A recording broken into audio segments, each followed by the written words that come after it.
Assalamualaikum warahmatullahi wabarakatuh. Hamdan wa syukran lillah, amma ba'du. Dewan Hakim yang kami muliakan, teman-temanku seperjuangan, para calon-calon pemimpin masa depan yang saya banggakan. Tiada untayan kata yang lebih indah dibandingkan alhamdulillah yang senantiasa kita panjatkan kepada Allah Sang Maha Pemurah yang telah mengizinkan kita untuk hadir dan bermuajah dalam keadaan sihah wal afiat. Salawat serta salam marilah senantiasa kita curahkan kepada Sang Putra Gurun Pasir yang pada subuh Senin beliau lahir dan kelahirannya mengakibatkan berhala di sekitar Ka'bah jatuh tersungkir. Beliaulah Nabi Muhammad SAW yang kita nantikan syafaatnya ila yaumil akhir.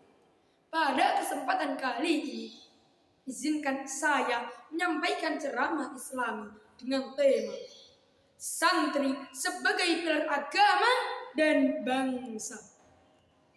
Teman-temanku yang saya cintai, pesantren adalah benteng pendidikan Islam tertua di Nusantara. Saat ini, di tengah derasnya arus globalisasi, peran santri sangatlah krusial, yaitu sebagai benteng moral dan intelektual. Kita dituntut menjadi agen perubahan yang membawa Islam yang damai, sekaligus menjaga keutuhan NKRI dari berbagai ancaman ideologi.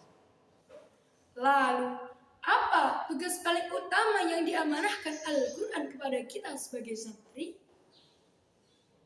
Peran utama santri adalah menjadi pewaris para nabi atau warasatul anbiya. Ini didasarkan dalam firman Allah Subhanahu wa taala dalam surat At-Taubah ayat 122.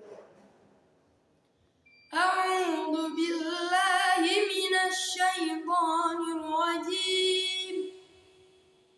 Bismillahirrahmanirrahim. Falawla nafara min kulli firqatin minhum ta'ifatun liyatafaqahu fid-din wa liyunziru qawmahum idza raja'u ilaihim la'allahum yahdarun. Al-ayah sadaqallahul azim. Artinya, mengapa sebagian dari setiap golongan di antara mereka tidak pergi atau tinggal bersama Rasulullah untuk memperdalam pengetahuan agama mereka dan memberi peringatan kepada kaumnya apabila mereka telah kembali agar mereka dapat menjaga dirinya. Ayat ini jelas menunjukkan bahwa ada kewajiban bagi sebagian umat Islam untuk fokus mendalami ilmu agama atau tafaqquh fiddin. Inilah esensi dari peran santri. Mereka yang mendalami ilmu agama memiliki tugas ganda, yaitu memahami agama secara mendalam, lalu kembali ke masyarakat untuk berdakwah. Selain itu, Rasulullah SAW pernah bersabda yang diriwayatkan oleh Imam At-Tirmidzi, Innal ulama'a warasatul anbiya. Innal anbiya'a lam yurithu dinaran wala dirham. Innama warathul ilma faman ahada bihi faqad akhadha bihadzin wafir. Sesungguhnya ulama adalah pewaris para nabi. Sesungguhnya para nabi tidak mewariskan dinar dan dirham, namun mereka mewariskan ilmu. Barang siapa mengambilnya, maka ia telah mengambil bagian yang banyak.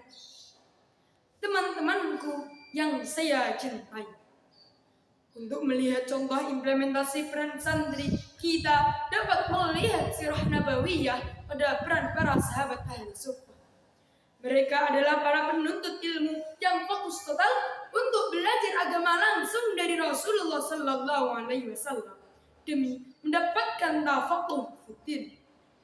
Salah satu contohnya adalah sahabat Mus'ab bin Umair. Beliau diutus Nabi Muhammad SAW untuk pergi ke Yasrib atau Madinah sebagai duta dan guru pertama Islam. Melalui dakwah dan pengajaran ilmunya, beliau berhasil meletakkan dasar-dasar Islam di kota tersebut, yang pada akhirnya menjadi tempat hijrah dan pusat peradaban Islam. Inilah contoh implementasi peran santri sebagai agen dakwah dan pembangun peradaban. Oleh karena itu, marilah kita bersama-sama berusaha menjadi santri yang tidak hanya pintar dalam ilmu dunia, tetapi juga ilmu agama. Dan semoga Allah Subhanahu wa Ta'ala menjadikan kita semua termasuk golongan yang mencintai ilmu dan dapat menjadi pelopor bagi agama, nusa, dan bangsa. Sahabat dai yang saya cintai, mungkin cukup sekian yang dapat saya sampaikan. Ada kurang dan lebihnya mohon maaf. Akhirul kalam, wabillahi taufiq wal hidayah. Wassalamualaikum warahmatullahi